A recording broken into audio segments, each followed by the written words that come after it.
"Ma'am, step out of the priority lane. People like you don't belong here."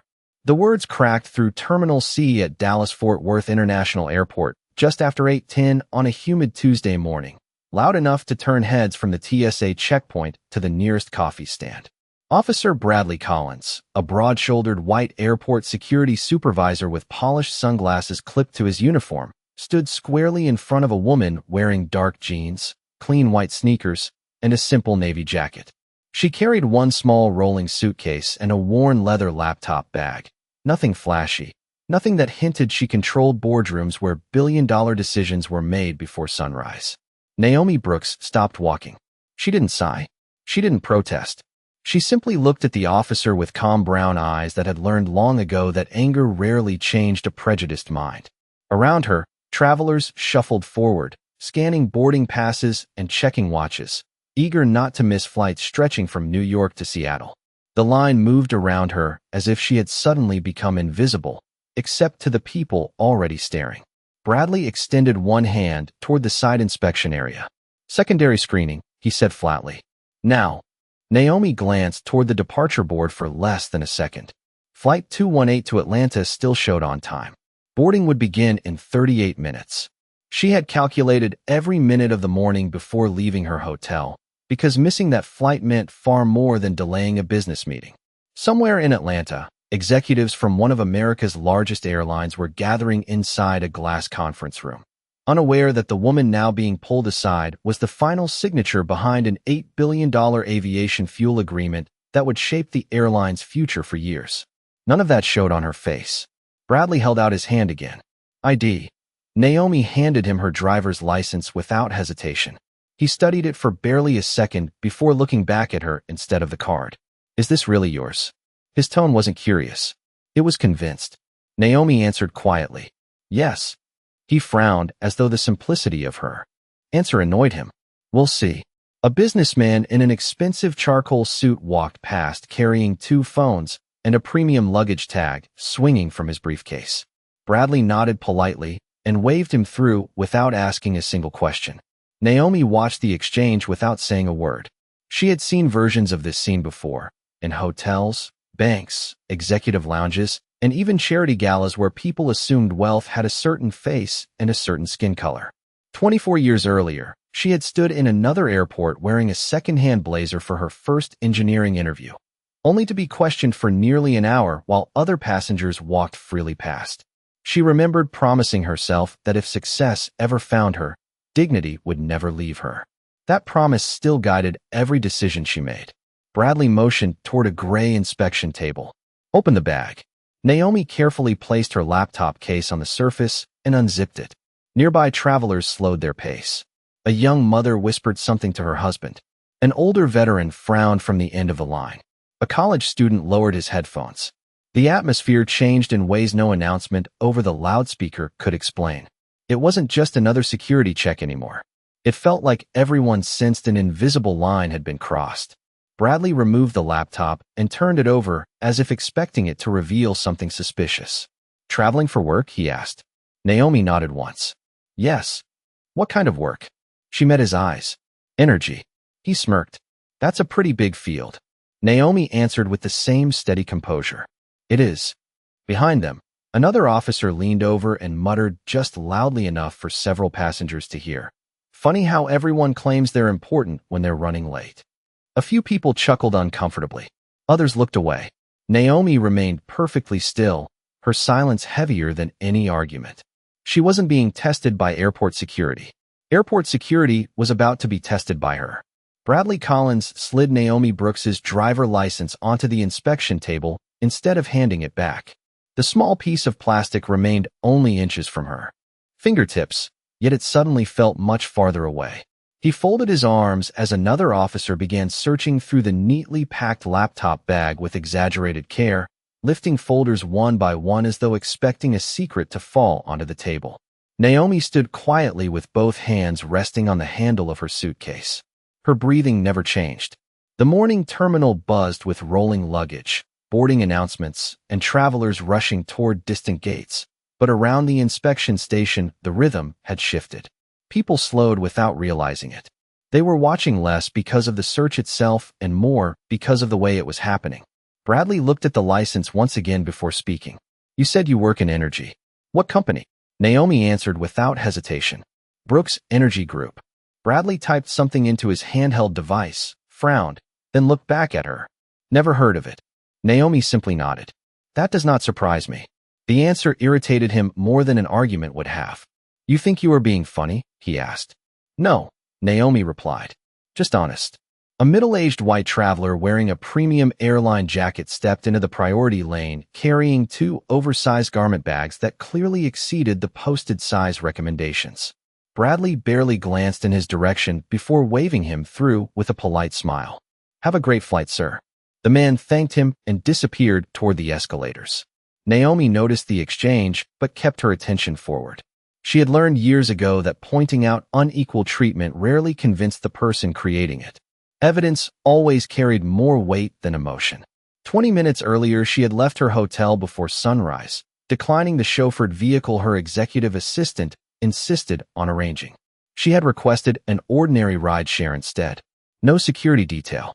No assistance. No public relations team. She wanted to experience the airport exactly as any other traveler would.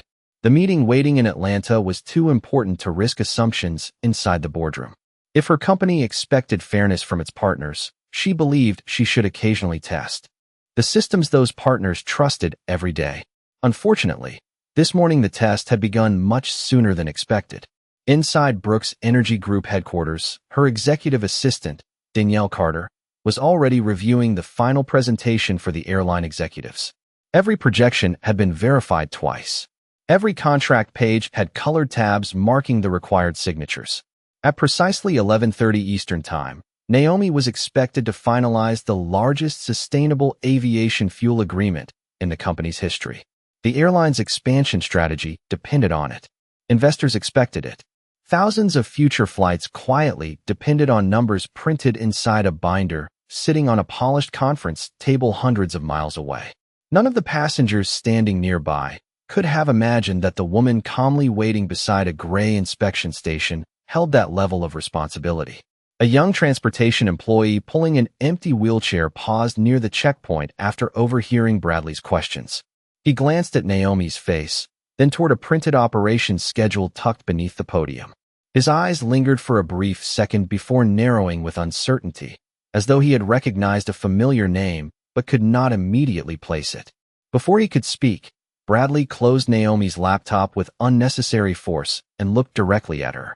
I think we are going to need additional verification before you go anywhere today. Naomi met his stare with the same composed expression she had carried since the moment he stopped her. She slowly reached into the pocket of her jacket, not for identification or credentials, but for her phone. She unlocked the screen, looked at the time, and quietly realized that every passing minute was becoming more expensive than anyone standing around that inspection table could possibly understand. Naomi Brooks looked at the clock on her phone. 8:22. 16 minutes had already disappeared since Officer Bradley Collins first stepped into her path.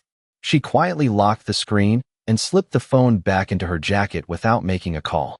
Not yet.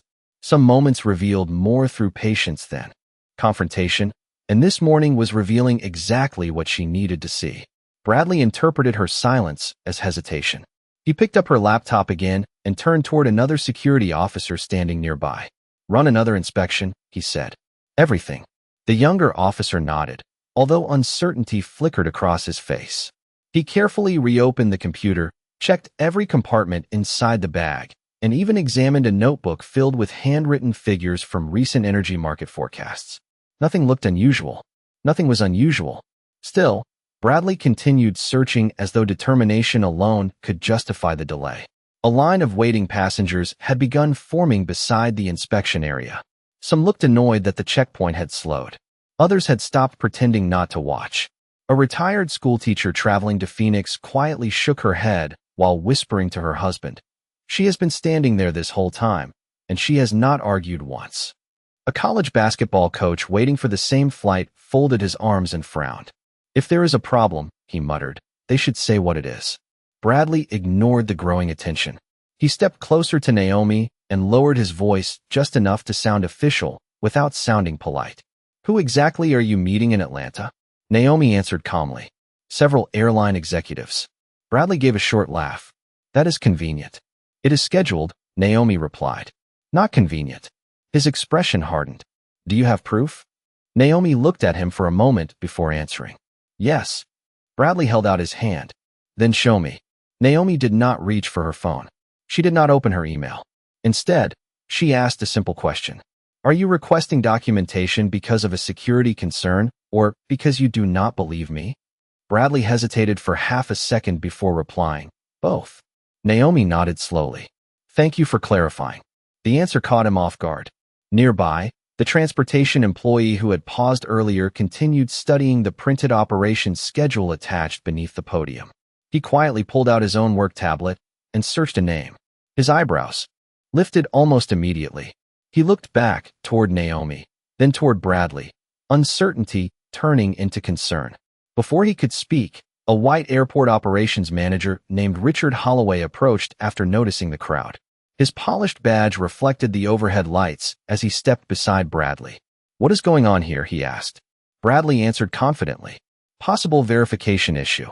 Passenger claims she is traveling for a high-level airline meeting. Richard glanced at Naomi from head to toe before replying.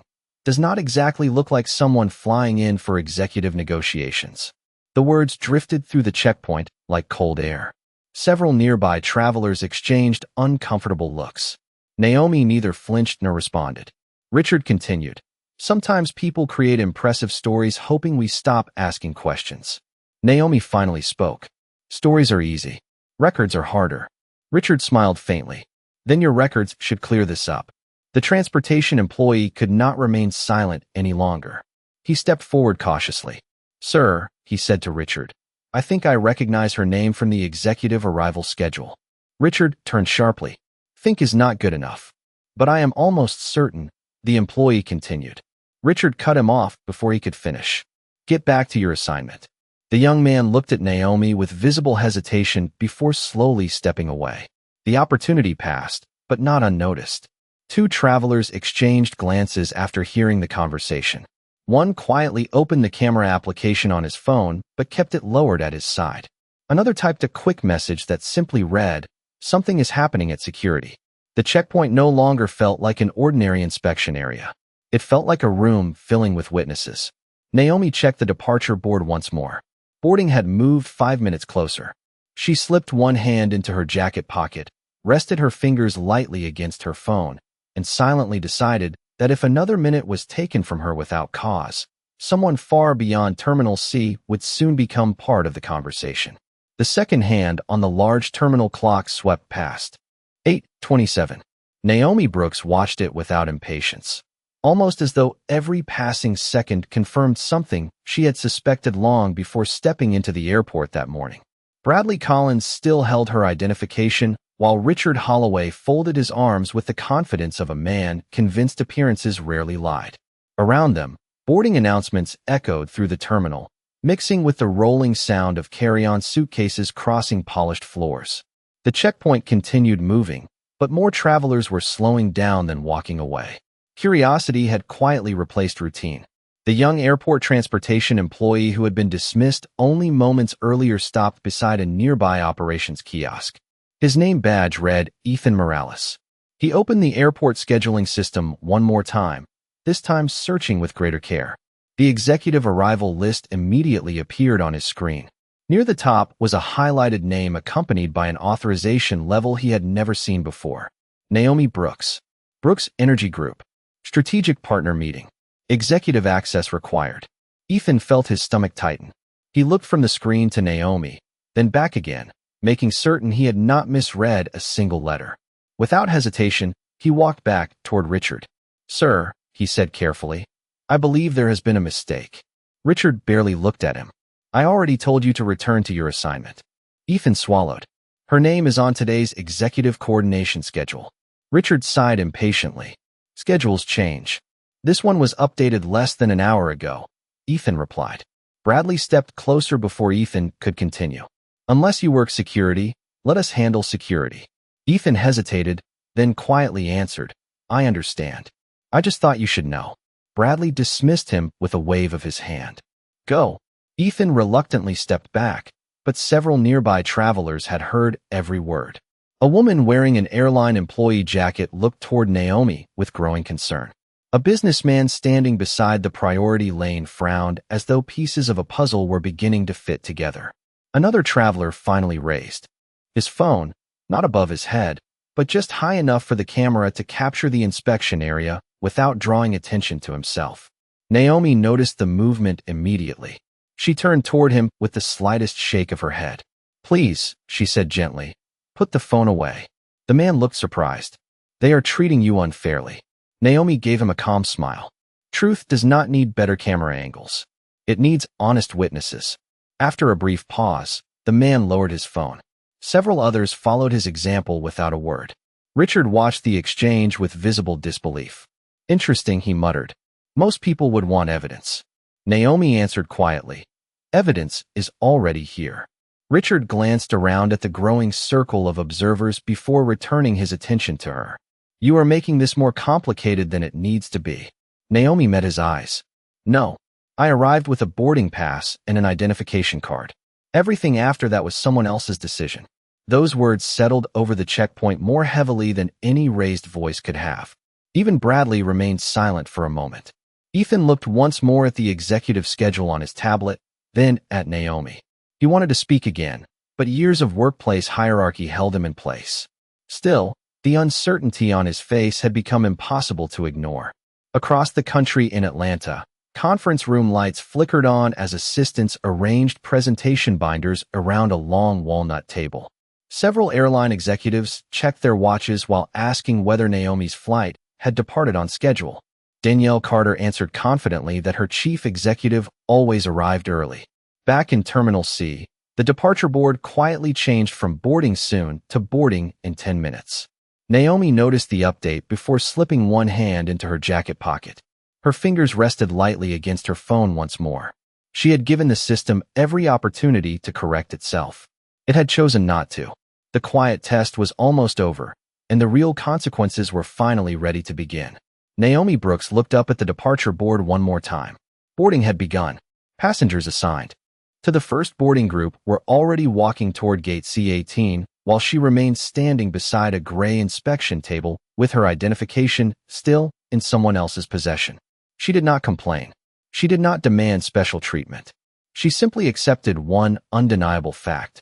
The delay was no longer about airport security. It had become about assumptions that no policy manual would ever admit existed. Bradley Collins tucked her driver license into a clear plastic folder instead of returning it. You will stay here until we finish, he said. Naomi answered with the same steady voice she had carried since the beginning. I have cooperated with every request. Richard Holloway nodded toward the terminal windows. Then another few minutes should not matter. Naomi looked directly at him. Sometimes a few minutes decide far more than people realize. Richard shrugged. If your meeting is important, they will wait. Naomi did not respond. She knew the executives gathering in Atlanta would wait if they could. Investors would wait. Attorneys would wait. Analysts would wait. Airplanes, however, rarely waited. Every minute carried a cost measured in schedules, contracts, and trust. Nearby, Ethan Morales quietly remained at his operations kiosk, unable to ignore what he had discovered. He opened the executive coordination system again, and this time selected the detailed briefing attached to Naomi's arrival. A warning banner appeared across the screen. Strategic partner. Executive level clearance. Arrival delay requires immediate notification. Ethan stared at the message before looking toward Richard. He understood exactly what should happen next. Yet he also understood the unspoken rule inside many organizations. Junior employees were expected to stay quiet when senior voices had already decided they were correct. Naomi watched the hesitation on Ethan's face and recognized it instantly. She had once been 23 years old herself, standing inside another airport after returning from a graduate engineering conference. A gate agent had questioned whether the first-class boarding pass in her hand actually belonged to her. She remembered watching 3 white passengers walk through the same gate without anyone asking for identification. She remembered sitting alone on the plane afterward, staring out the window and promising herself that success would never make her forget what quiet humiliation felt like. That memory had followed her into every boardroom she ever entered. It shaped the company she eventually built. It influenced every hiring policy, every leadership program, every promotion standard. Respect, she believed, should never depend upon recognition. The memory faded as Bradley closed another inspection form. "We still are not satisfied," he announced. A low murmur spread through the nearby travelers. The retired schoolteacher who had been watching since the beginning finally spoke softly to her husband. "Satisfied with what?" "They have not found anything." A businessman standing beside them nodded. "I have flown every week for 15 years. I have never seen an inspection continue this long without an explanation." Richard heard the comments and stiffened. "Everyone please continue to your gates," he called. Almost no one moved. The checkpoint had become something larger than a routine delay. It had become a mirror reflecting decisions people rarely noticed until they happened in front of them. Naomi reached into her jacket pocket once again and wrapped her fingers around her phone. This time she did not put it away. She unlocked the screen and selected one contact without hesitation. Danielle Carter. Her executive assistant answered before the second ring. "Good morning, Naomi." Naomi's voice remained calm enough that no stranger would have guessed what had already unfolded. "Danielle," she said, "activate Protocol 7. Begin with the executive notification list. Do not contact the airline yet. I want the process documented exactly as it happened." Danielle did not ask a single question. "Understood," she replied immediately.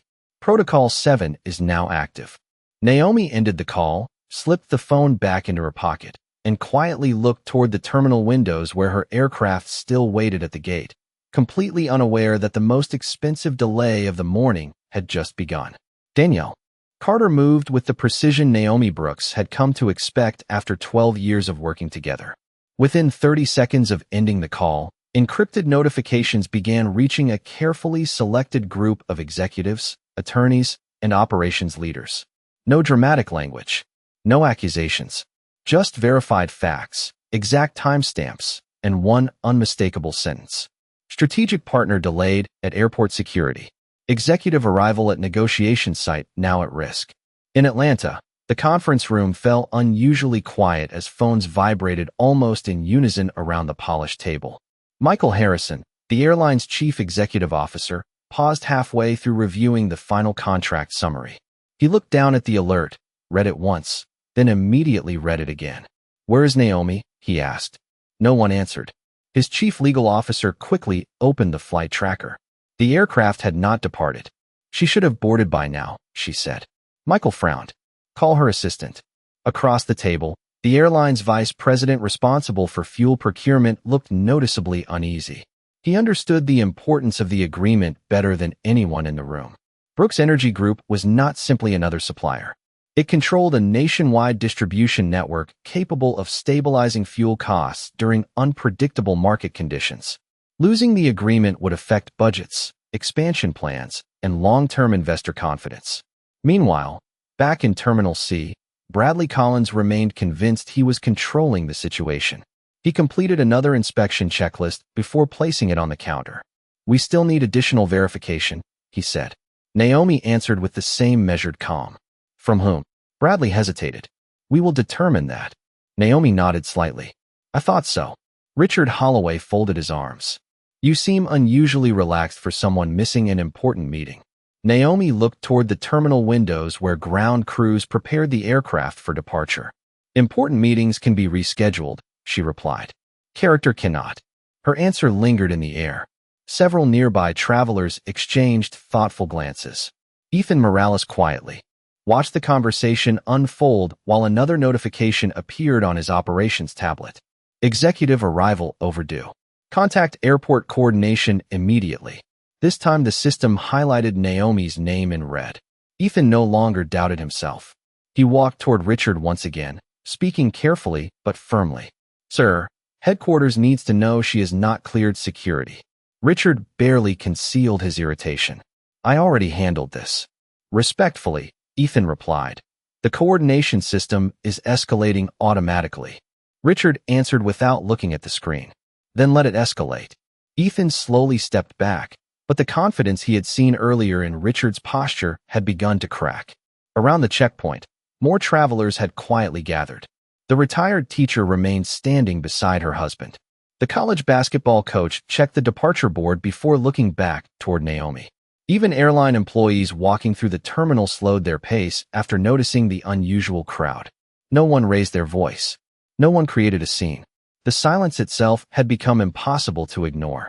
Hundreds of miles away, Danielle answered Michael Harrison's call before the first ring finished. "This is Danielle Carter." "This is Michael Harrison," he said quickly. "Where is Naomi?" Danielle spoke with complete professionalism. "She remains at Dallas-Fort Worth International Airport after an extended security delay." Michael's expression changed immediately. "How extended?"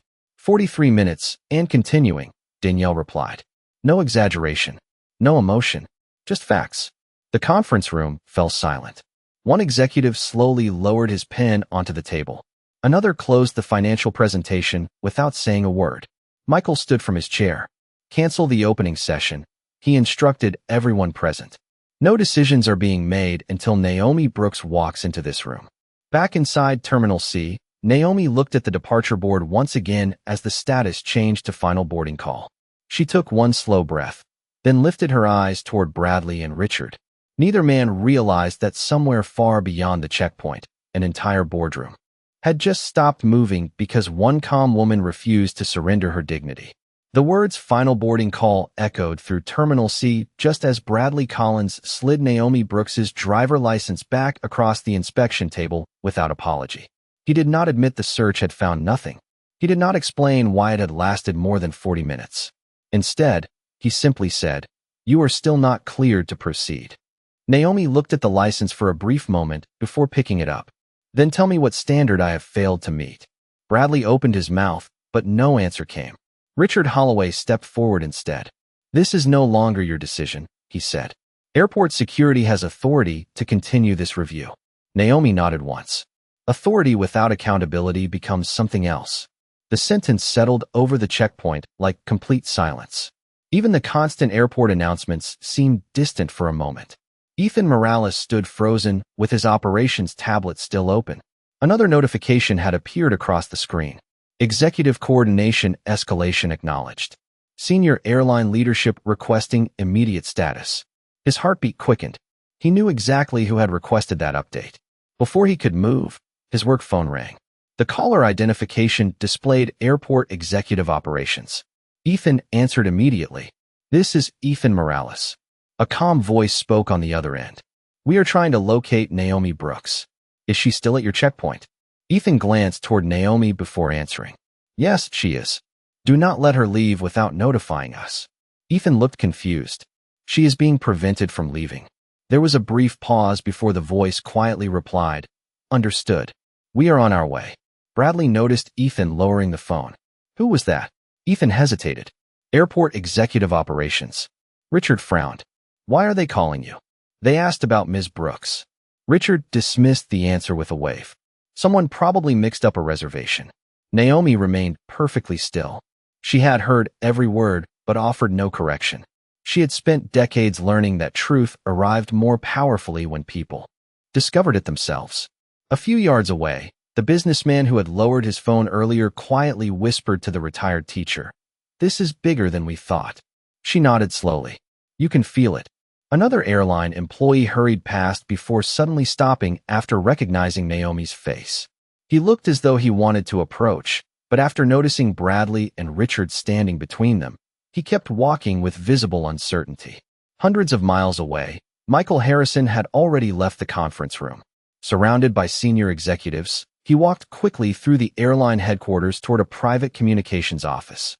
"Connect me with Dallas Airport Administration immediately," he instructed.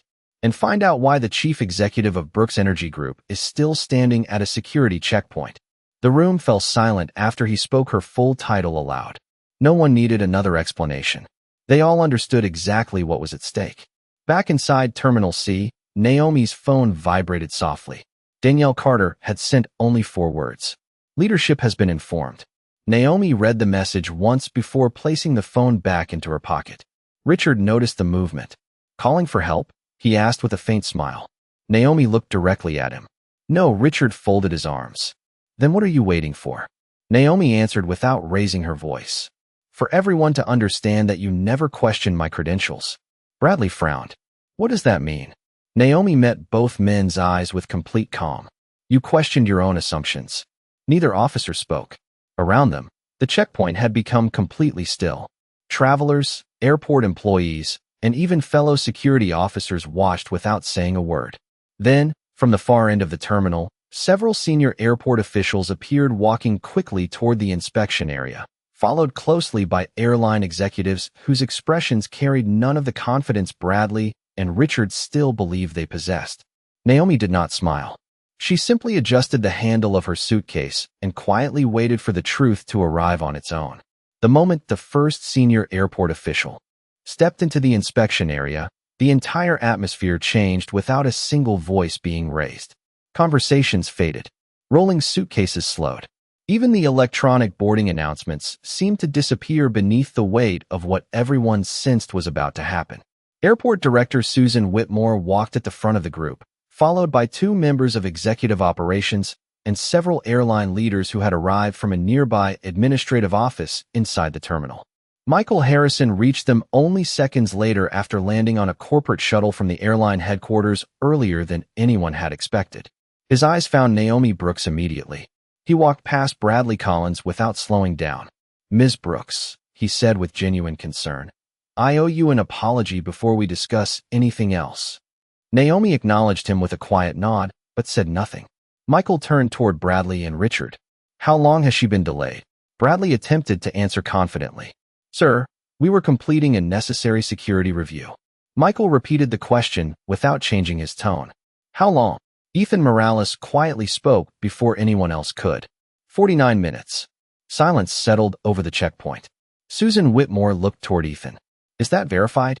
Ethan lifted his tablet. "Every timestamp is recorded." Susan accepted the device, reading through the log herself. Her expression changed with every line. "Was prohibited material found?" she asked. Bradley answered. "No." "Was fraudulent identification discovered?" "No." "Was there any prohibited item inside her luggage?" "No." Susan lowered the tablet slowly. "Then explain why a fully cooperative passenger was prevented from boarding for nearly 50 minutes.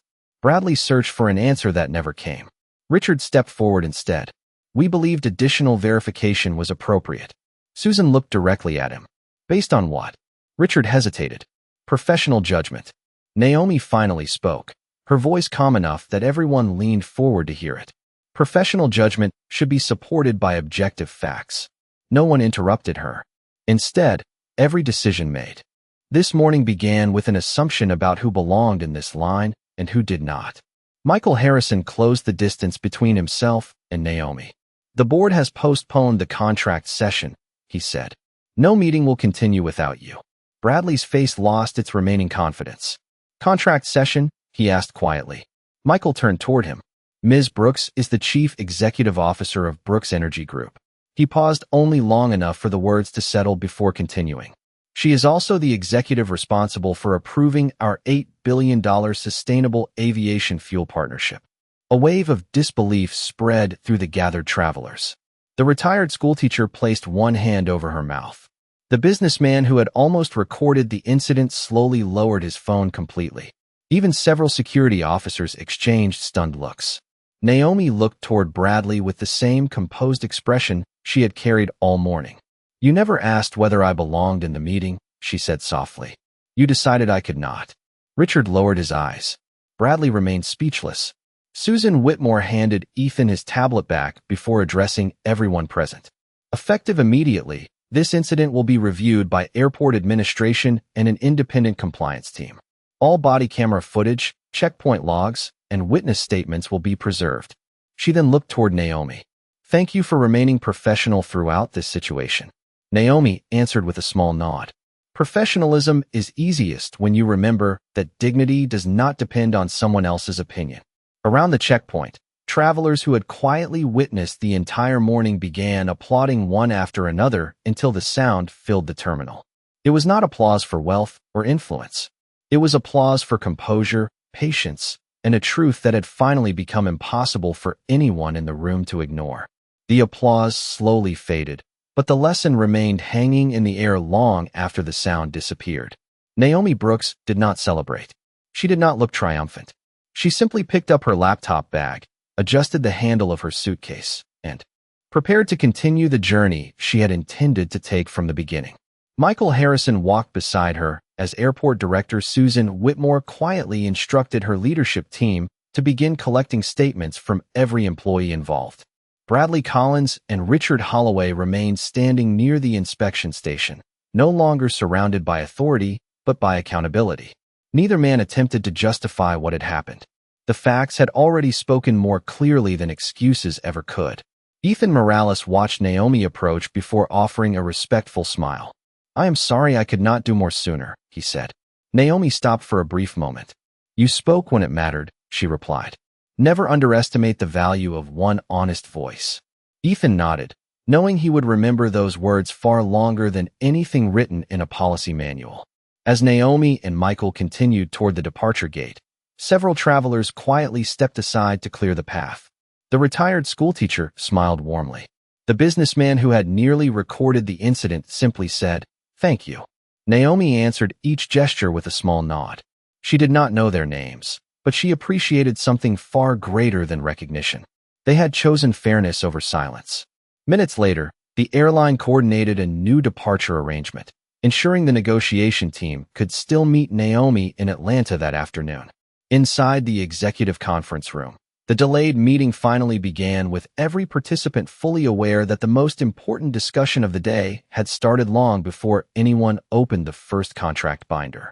The agreement was signed after several hours of careful review, securing a partnership that would strengthen fuel stability, support future expansion, and protect thousands of jobs connected to the airline's growing network. Yet before the final signatures were placed on the documents, Naomi requested one additional commitment.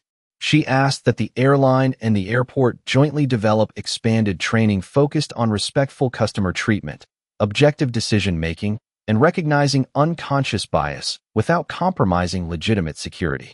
Responsibilities. Michael Harrison accepted immediately. "That investment," he said, "may become more valuable than the contract itself." In the weeks that followed, airport administration completed its review using checkpoint records, body camera footage, system logs, and witness statements. Internal personnel decisions were handled through established organizational procedures, while updated operational guidelines emphasized documentation, consistency, and respectful communication for every traveler. Ethan Morales was later invited to participate in a working group that helped improve coordination between executive operations and frontline staff, not because he held the highest position, but because he had been willing to speak honestly when it mattered most.